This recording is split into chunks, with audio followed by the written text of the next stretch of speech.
자, 이번 시간에는요, 30페이지에 양알로 4번에 있는 불공정한 법령입니다. 자, 불공정한 법령이, 이 불공정한 법령의 개념 자체가요, 공정하지 못하다는 뜻이니까 주고받은 관계가 불균형하다, 이 말이죠. 그 불균형한 정도가 아주 크다, 이럴 때 불공정하다, 이렇게 표현한다는 거예요. 이게 우리 민법 104조에 이렇게 규정되어 있어요. 이 104조 규정을 불공정한 법률행위라 해요. 자, 먼저 법 조문 한번 보세요. 당사자의 궁박, 경솔 또는 무경험으로 인하여 현저하게 공정을 잃은 법령행위는 무효로 한다 이랬죠. 그러니까 불공정한 법령이 104조에 해당되면 그 법령행위는 무효인 행위다 이렇게 취급하고 있죠. 효력이 안 생긴다. 권리 의무가 없다. 그럼 여기에 불공정한 법률행위라고 하기 위한 요건이 필요하죠. 이 요건을 공부하는 건데, 자, 요건에 들어가기 전에 이 104조는 원칙적으로 이렇게 이해해 두셔야 됩니다. 자, 우리가 앞에서 전 시간에서 104조 불공정한 법률행위는 민법 103조의 예시 규정이다 이렇게 했어요. 사회질서 위반의 한 모습이다 이 말입니다. 그 중에 대표적으로 즉 사회질서 위반되는 행위의 대표적인 행위로서 우리 민법이 이렇게 보여주는 규정이 바로 104조 불공정한 법령이다 이 말입니다. 자, 그러면 구체적으로 요건은 우리 민법 104조를 가지고 봐야겠는데, 기본적으로 객관적 요건이 있어요. 그게 뭐냐면, 객관적이라는 것은 누구나 알 수 있는 그러한 상황을 우리는 객관적 요건이라 그래요. 그러면 객관적인 게 뭐냐? 누구나 알 수 있는 거니까 주고받은 관계가 현저하게 아주 큰 차이로 주고받는 관계가 이루어졌더란 거예요. 이거는 뭐라 하냐면 불균형은 불균형인데 현저하다. 이 현저한 불균형이에요. 자, 이때 주고받은 것이 있으니까 주는 것은 급부라 그래요. 그럼 반대로 받는 것은 뭐가 될까요? 반대급부라고 하면 되겠죠? 주고받은 관계가 크게 불균형한 상태다. 이러한 행위로서 법률행위가 존재해야 된다는 것입니다. 그러니까 누구나 알 수 있는 거죠. 요 현저란 말의 의미가 바로 거기는 그런 뜻입니다. 누구나 알 수 있는 정도로 큰 차이로, 예를 들면 이런 거죠. 10억짜리 토지를 만약에 1억 주고 샀다. 뭐 20억짜리 건물을 내가 1억 주고 샀다. 이런 거면 주고받은 관계가요, 너무나 큰 차이 났죠. 이걸 현저한 불균형 이렇게 이야기해요. 자, 첫 번째, 객관적으로 현저한 불균형이 있어야겠다. 그 다음에 두 번째는요, 주관적으로 일정한 요건이 필요해요. 이때 주관적이란 것은 개별적 사정이거나 또 내면에 있는 사정이거나 이럴 때 이건 주관적이라 그래요. 개별적인 사정이니까 누구나 알 수 있는 사정이 아니잖아요. 또 내면적이면 누구나 알 수 있는 게 아니죠. 객관적으로 알 수 없잖아요. 그래서 이걸 주관적이라고 합니다. 자, 여기에 주관적 요건에는 개별적 사정들을 우리 민법에서 정해놨는데, 거래행위라는 법령이 있으니까 한쪽은 불공정하니까요, 어떤 사람은 이득을 많이 받고 어떤 사람은 아주 피해를 많이 보게 되죠. 그래서 보통 이걸 우리는 피해자와 수익자 이렇게 표현하고, 이 수익자는 사실상 보면 혼자 이득을, 사회에서 허용되지 않는 이득을 왕창 본 거죠. 그래서 보통 우리가 그런 것을 우리는 폭리라 그러죠. 그래서 폭리를 취한 사람, 이게 바로 수익자가 되겠죠. 자, 그런데 이 개개인 요소, 개개적으로 어떠한 사유가 있어야 되냐라고 하니까 피해자는 우리 민법에 있어요. 당사자의 궁박, 경솔, 무경험 때문에 현저히 불균형한 거래행위를 했다. 그래서 피해자는, 이 사람은 궁박 사유가 있거나 경솔한 사유가 있거나 또는 무경험인 사유가 있어야 한다. 이것 때문에 거래했다는 거죠. 피해자는 거죠. 그러면 여기에 수익자인 폭리자에게는 아무런 요건이 민법 규정에는 없어요. 그래서 여기는 우리 판례가 수익자, 폭리자 개인의 사정을 우리 민법 판례가 인정합니다. 그 판례가 뭐냐면 이 폭리자인 수익자는 이러한 피해자의 궁박이나 경솔이나 무경험 사유가 피해자한테 있다는 사실을 잘 알면서 이것을 이용해서 거래 행위를 했다. 이런 요소가 있어야 된다는 거예요. 악의.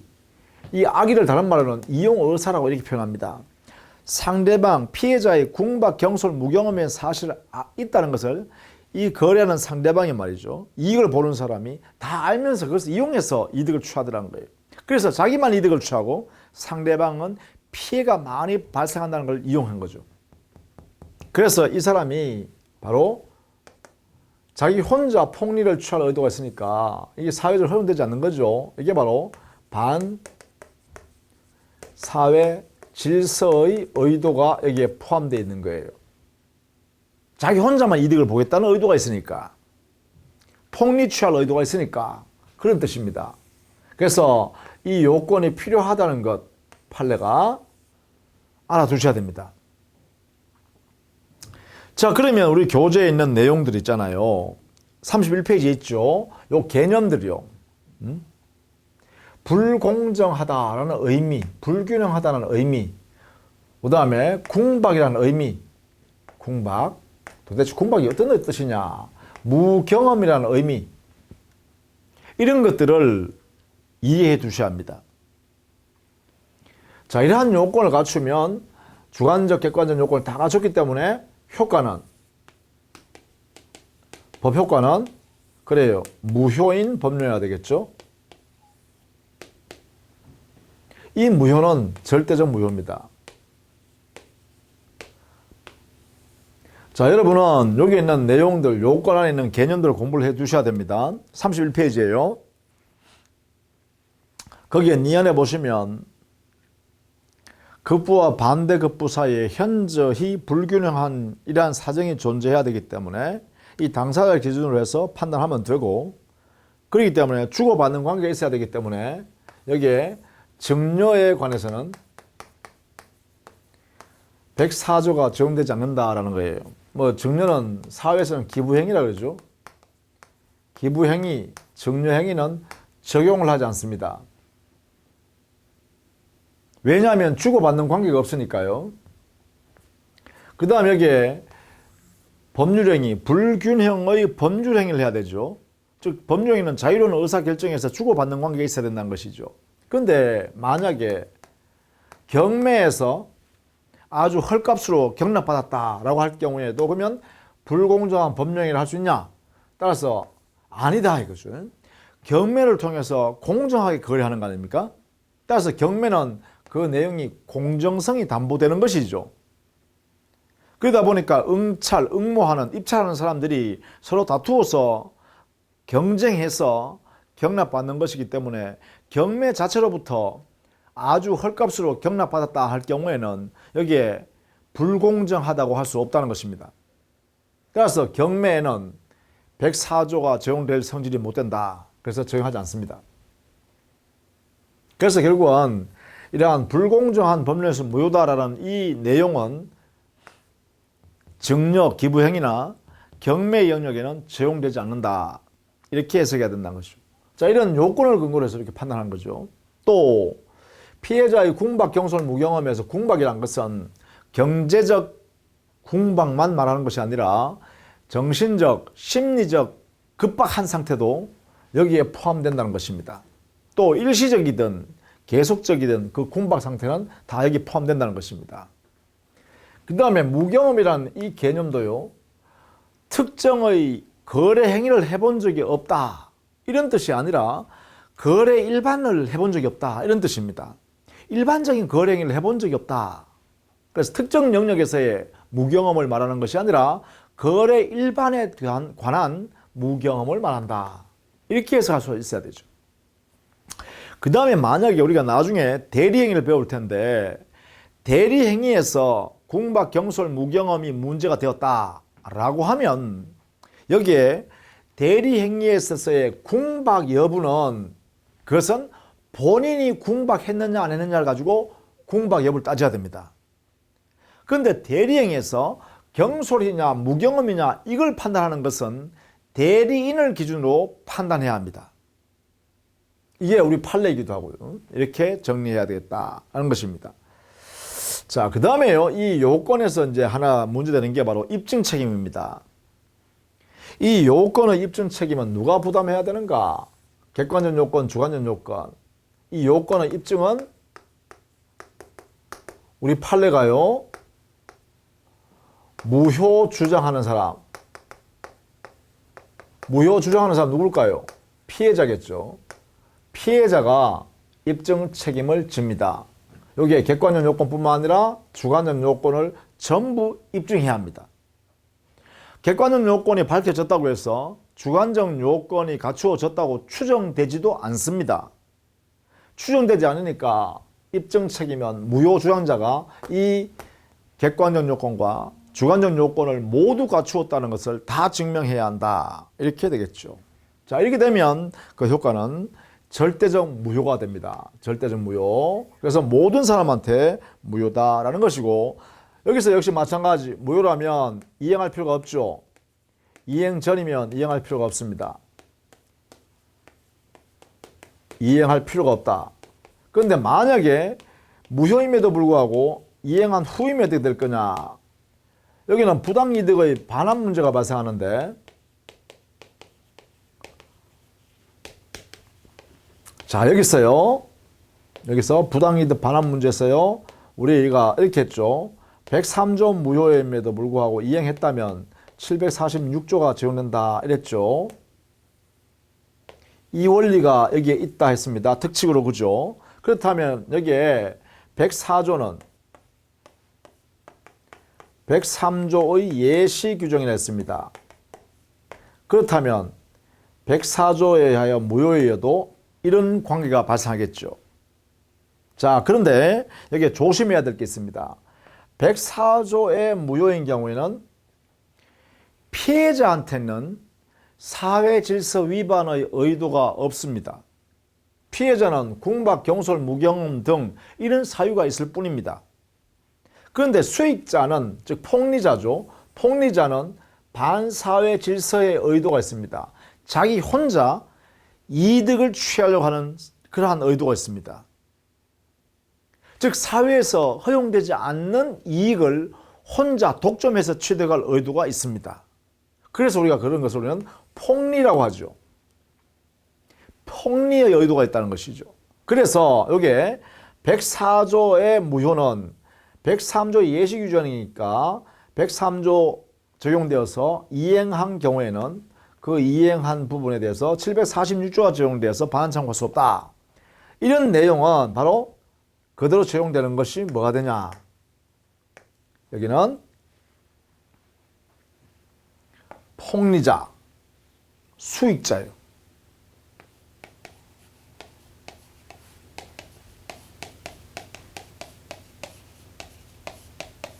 폭리자인 수익자는 반사회 질서 행위를 한 당사자입니다. 그런 의도를 가지고 있습니다. 그래서 이 폭리자의 이행 부분은 이것은요, 반환을 청구할 수가 없다. 이렇게 해야 돼요. 그러나 피해자는 그렇지 않죠. 피해자의 이행한 부분은 어떻게 할까요? 이때는 피해자는 자기의 급부이행한 것을 반환하라라고 청구할 수가 있습니다.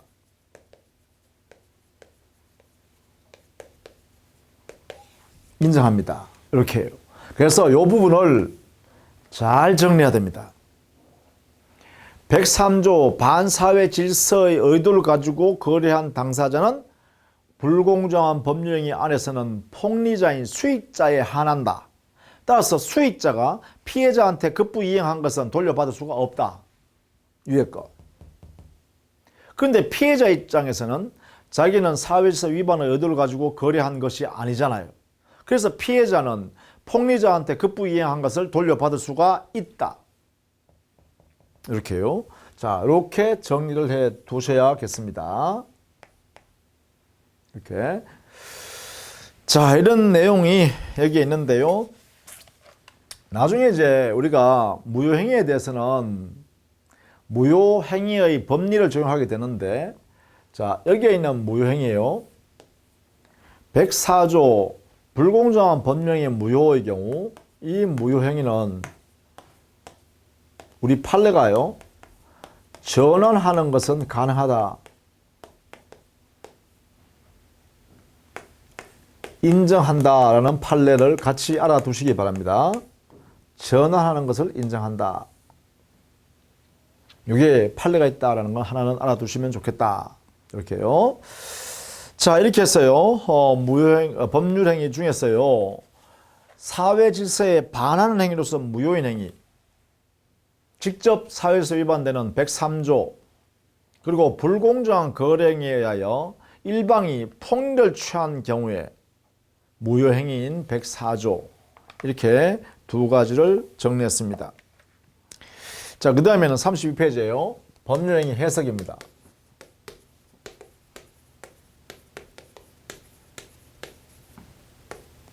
자, 법률행위 해석이란 것은 어떤 의미냐 하면 이것은 이 법률행위의 내용을 보통 의도라 하기도 하고 목적이라고도 합니다. 이 내용이 불분명한 경우 이때 그 내용을 확정하는 이론이 바로 법률행위 해석입니다. 이때 이 내용인 의도, 이 목적은 어디에 있냐 하면 바로 의사표시 안에 있는 의사죠. 의사표시 안에 이것이 들어있습니다. 그러면 결국은 법률행위 해석을 통해서 그 의도, 목적을 확정하는 것인데 이때 확정은 결국은 의사표시 안에 들어있으므로 의사표시의 해석을 통해서 법령의 해석을 하는 거다 이렇게 되겠죠. 그래서 법령의 해석은 곧 의사표시의 해석이다. 법령의 해석은 곧 의사표시의 해석이다. 왜냐하면 이 의도, 내용, 목적이 바로 의사표시 안에 들어있기 때문이다. 그렇다면 이러한 해석의 대상은 의사표시 안에 있는 이 의사를 밝혀내는 것이기 때문에 이 의사는 표시행위에 나타나죠. 따라서 의사표시에 있어서의 표시행위를 대상으로 해서 해석한다. 그래서 이 표시행위가 가지고 있는 객관적, 법적 의미를 평가하는 것이다. 이게 바로 당의 법령인 내용을 확정하는 방법이다. 이렇게 하는 것이죠. 따라서 해석의 대상은요. 이렇게 해석하죠. 표시행위를 가지고 해석한다. 그러면 이때 해석할 때 보니까 여기에 법적 의미를 평가한다 했잖아요. 그렇죠? 이 표시행위가 갖고 있는 법적 평가행위다. 이랬으니까 네 번째, 이러한 법령행위 해석, 의사표시 해석이라는 것은 법적 성질은 법률 문제로 다뤄야겠죠. 법적 문제로 다루는 거니까요. 따라서 법률 문제다. 이렇게 해야죠. 사실 문제다라고 하면 안 됩니다. 이렇게요. 법률 문제라고 인정하게 되면 그러면 이 법률행위 행위의 해석은 해석의 오인이 있으면 대법원에 상고할 수도 있다. 이렇게 되겠죠. 대법원에 상고할 수 있다.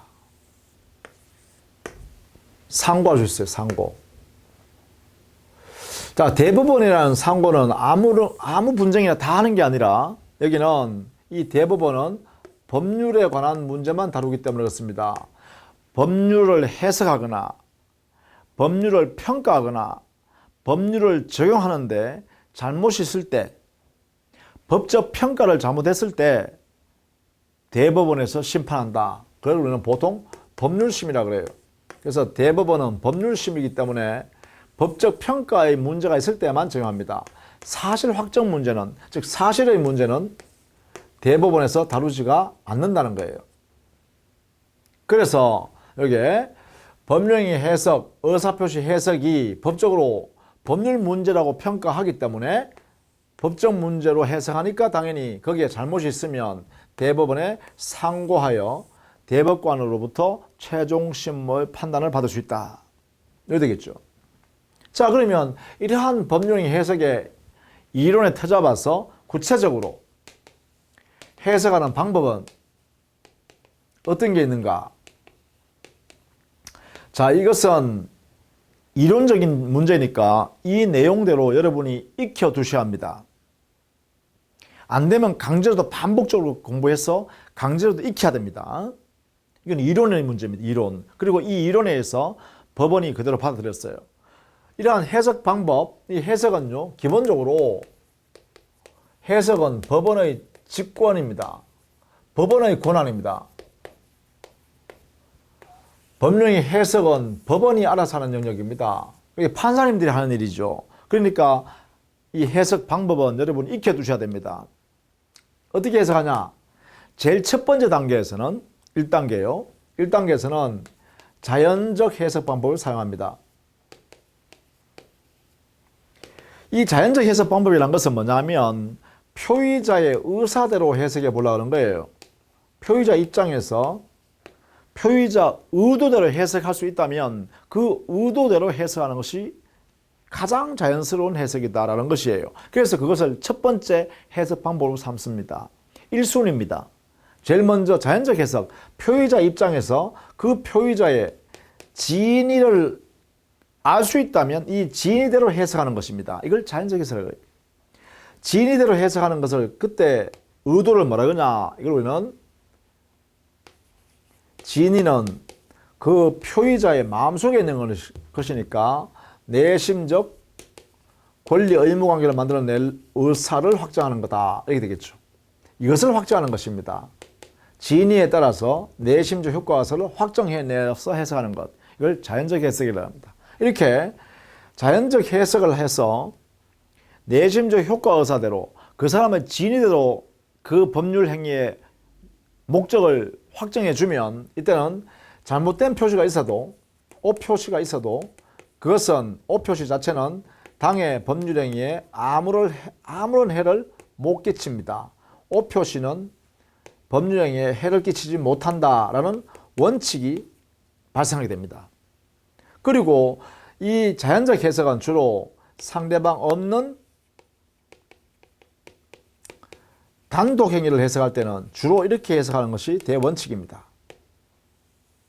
이런 내용들이 자연적 해석과 결합되는 내용들이다. 이렇게요.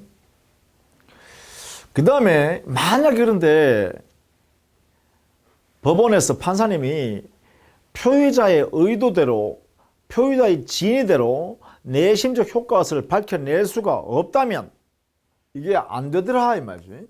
안 된다면 그때는 두 번째 단계로 이렇게 넘어갑니다. 첫 번째 단계가 안 된다면 두 번째 단계로 넘어갑니다. 이때 두 번째 단계는 뭐냐? 바로 규범적 해석 방법이라고 합니다. 이 규범적 해석 방법을 어떻게 해석하는 것이냐면 표의자 입장에서 해석할 수 없으니까 표시 행위를 받은 상대방 입장에서 해석하는 겁니다. 상대방 입장. 이 상대방 입장에서 이런 표시 행위는 상대방은 이런 의미로 지금 나한테 의사표시했구나. 이런 의도를 가지고 있구나. 이런 내용으로 하자는 거구나. 이렇게 해석해야 된다는 거죠. 이걸 상대방 입장에서 해석한다라고 하고 상대방 입장에서 해석한다는 것은 결국은 표시 행위를 가지고 해석하는 거죠. 표시 행위대로 해석하자는 것입니다. 그러면 표시 행위대로 해석하면 이때 그 표의자의 의사를 확정하는 것은 표시 위에 나타나 있는 의도대로 그 사람의 의사다라고 이렇게 확정해버리는 거죠. 이렇게.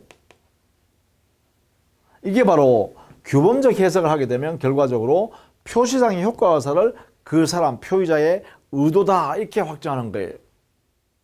이렇게. 자, 그런데 상대방 입장에서, 즉 표시행위 자체도 진위도 없고 표시행위 자체도 나타나지 않았다면, 그런데 문제는 당사자가 그러한 문제에 대해서 분쟁이 있더란 거예요. 그러면 해석할 근거가 없죠. 표시행위조차도 없다면. 자, 그러면 이 말은 규범적 해석조차도 할 수 없다면 어떻게 할 거냐? 그건 어떤 거냐? 공백이 있을 때입니다. 공백. 틈이 있을 때입니다. 틈. 당사자가 합의한 내용이 아무것도 없는 경우, 이걸 보통 우리는 간극이라고도 합니다. 공백이 존재하면 여기에는 이 공백을 보충해야 되죠. 보충. 이 보충해 넣는 해석 방법을 뭐라 그러냐?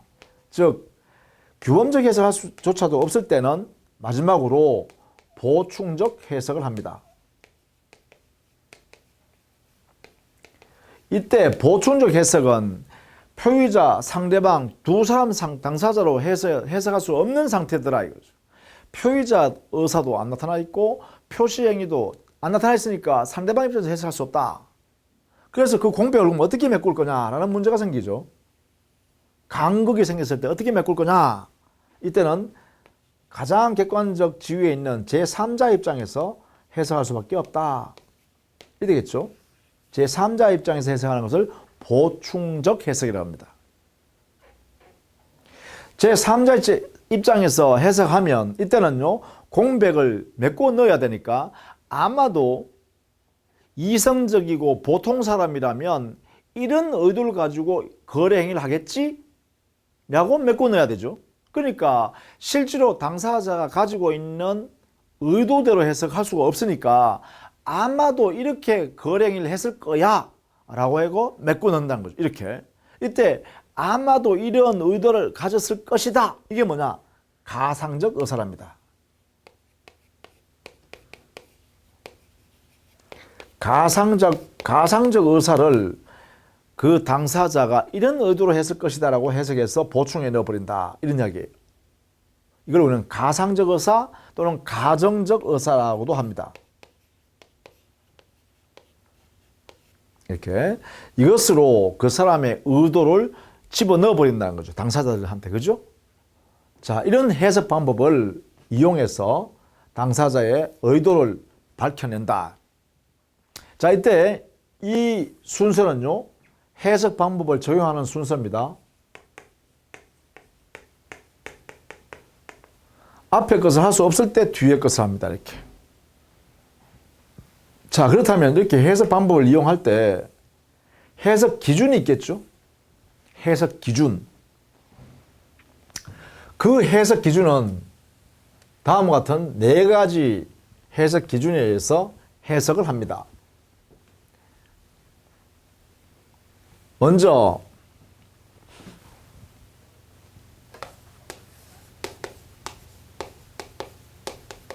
법령의 해석의 기준입니다. 표준해도 좋고요. 기준요. 어떤 기준을 삼아서 당사자의 의도한 내용을 확정할 것이냐. 여기는 첫 번째요. 당사자의 의도가 명백히 기준으로 제시되어 있다라고 하면 그 사람의 의도, 목적대로 해석해 줘야 되죠. 의도대로 해석해 줘야 된다. 그래서 목적이 기준으로 나타나 있으면 그 의도, 목적대로 해석한다. 그런데 의도, 목적이 불분명하다라고 하면 그 당사자끼리 과거에서부터 반복적으로 해왔던 관행이 있다면 그 관행에 따라서 해석한다. 그 관행을 뭐라고 하냐? 그건 사실에 불과하니까 사실인 관습이라고 합니다. 보통 이걸 관행이라고 그러죠. 우리 사회에서는. 그죠? 관행적으로 이렇게 거래해왔잖아. 그러면 지금 아무 말을 하지 않았더라도 관행대로 기준을 삼아서 해석해라. 이게 되겠죠. 그런데 만약에 당사자 사이에 이러한 관행조차도 없다면 그때는 우리 민법에 임의 법규를 가지고 보충해 넣자. 임의 법규를 가지고 해석 기준으로 삼자. 이런 이야기입니다. 이렇게 임의법규. 그러니까 임의법규로 적용되려 그러면 이 두 가지 다가 없을 때만 임의법규를 적용한다는 거예요. 해석 기준을 삼는다는 거예요. 그런데 만약에 임의법규조차도 없다라고 하면 그때는 판사님들은요, 신의 성실의 원칙인 조리를 가지고 해석합니다. 신의 성실의 원칙을 줄여서 신의칙이라고 그래요. 신의칙인 조리. 조리란 건 이성적 법칙입니다. 보통 사람이 다 받아들일 수 있는 그러한 기준들을 조리라 그래요. 그러니까 신의칙에 따라서 그 당사자 의도를 해석해 나간다 이런 이야기죠. 자, 이때 이 해석 기준을 적용하는 것도 이런 순서로 적용해야 되죠. 앞에 것이 없을 때 뒤에 것을 삼는다. 목적이 있다면 사실인, 관습인, 관행 가지고 적용하면 안 돼요. 해석 기준을 삼으면 안 돼요. 목적이 있으면 목적에 따라서 당사자 의도가 분명히 밝혀져 있으면 그 의도에 따라서 해석을 해야 됩니다. 그 의도, 목적이 없을 때 한해서만 사실인, 관습인, 관행에 따라서 해석합니다. 그 의도나 사실인, 관습인, 관행조차 아무것도 없을 때 우리 민법에 있는 임의법규를 해석 기준으로 삼아서 적용합니다. 이런 순서로 한다는 거죠. 이런 순서로. 자, 이 순서도 알아두셔야겠죠. 목적, 사실인, 관습, 임의법규, 신의성실 원칙. 이 순서로 해석한다. 자, 이게 사실인 관습은 관습법이 아니죠.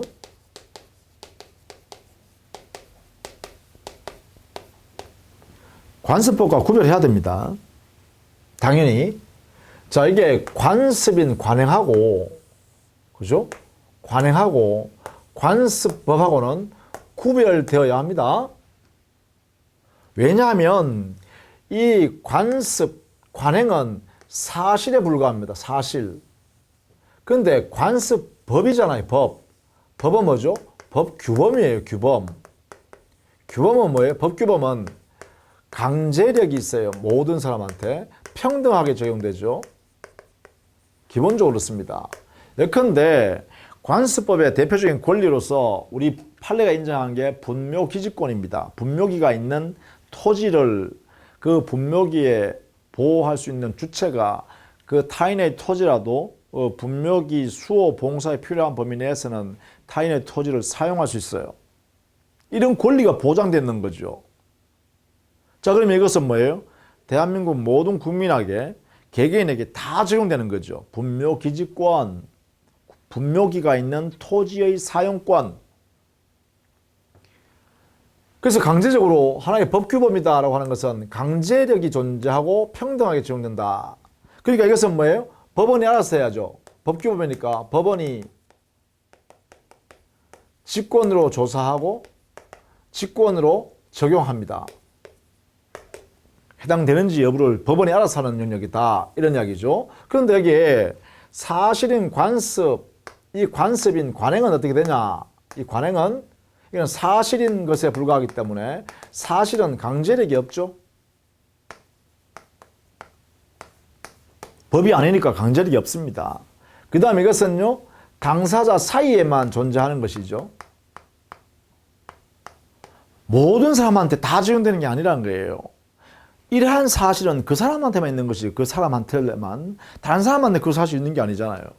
법이란 것은 모든 사람의 공통적으로 다 적용되는 거지만, 따라서 당사자 사이에서만 존재하고 적용되는 그러한 일이기 때문에 이것은 뭐예요? 이 사실은 당사자가 주장해야 되죠. 당사자 주장했으니까 증명도, 이런 사실이 있다는 걸 증명도 해야겠죠. 당사자가 증명할 책임도 있다는 것입니다. 이런 면에서 차이가 크다라는 거예요. 그래서 두 개는 구별할 수 있어야 됩니다. 관습과 관습법은 다른 거다. 어떻게 다르냐? 바로 이게 일반인의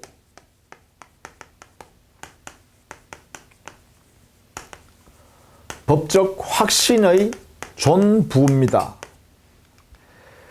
일반의 법적 확신이 존재하면 있다면 관습법의 영역으로 들어갑니다. 그런데 만약에 없다면 이리 들어갑니다. 일반인의 법적 확신이 존재하지 않는다면 관습에 불과합니다. 관행에 불과합니다. 그래서 결국은 일반인의 법적 확신, 이 요소를 가지고 관습법과 관습으로 구별된다는 것이죠. 이게 구별하는 것이 판례이기도 하고 통설입니다. 구별을 인정하는 것이 판례이기도 하고 통설이다. 이렇게 정리를 좀 해두시면 되겠죠? 자, 해석 기준 35페이지 이하에 거기에 당사자 기도하는 목적, 사실형 관습, 그리고 임의규정, 임의법규, 그리고 신의성실의 원칙인 조리, 이런 것을 정리해 두었습니다. 그 36페이지에 그 신의성실의 원칙의 니은에 신의 측이 법률행위 해석 기준으로 된다는 점과 관련하여 문제되는 것이 예문 해석이라는 게 있다. 해놨죠? 예문 해석. 이것도 좀 기억을 해 주시면 좋겠습니다. 신의 측을 적용해서 신의 측의 기준으로 삼아서 당사자끼리 한 행위를 해석한 하나의 법칙이 바로 예문 해석이라는 법칙이 있습니다.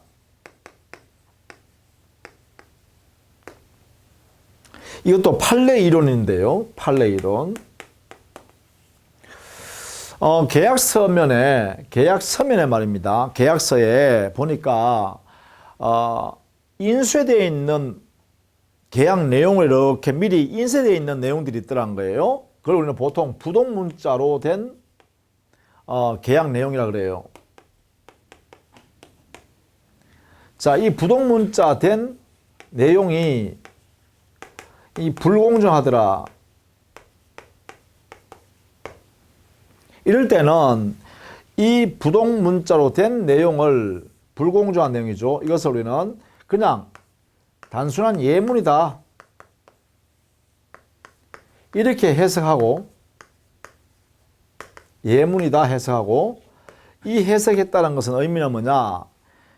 이 부동문자 되어 있는 내용은 당사자의 구속력이 없다. 다른 말로 하면 구속력이 없으니까 강제력이 없다 이 말이지. 강제력이 없다는 뭐예요? 상대방한테 불균형한 그 내용의 효과가 발생하지 않는다는 거지. 발생하지 않으니까 뭐예요? 무효이다 이렇게 판단하는 거죠. 이러한 논리, 이렇게 해석하는 원리를 뭐라 그러냐? 이걸 예문 해석의 원리라고 합니다. 이렇게 해석하는 원리를 이렇게 예문 해석이라고 한다. 그래서 신의 측에 근거해서 적용하는 거예요. 단순히 불공정하다는 것이 돼 있으면 이때 예문이라고 하는 기준이 뭐냐? 야, 상대방을 배려하지 않고 만드는 것이니까 신의 측에 위반된 내용이네? 이렇게 해석한다는 거죠. 신의 측의 위반을 적용해가지고 예문에 불과하고, 예문에 불과하니까 구속될 의사가 없었고, 구속될 의사가 없었으니까 그 내용은 상대방한테 강제력이 없다. 강제력이 없으니까 그 내용들의 효력이 안 생긴다. 그래서 무효다. 이런 논리를 예문 해석이라고 한다. 그렇게 되겠죠, 그죠? 자, 이런 내용도 한번 좀 이해해 두시면 좋겠다라는 것입니다. 이렇게 해서 법령의 해석까지 모두 마무리 지었습니다.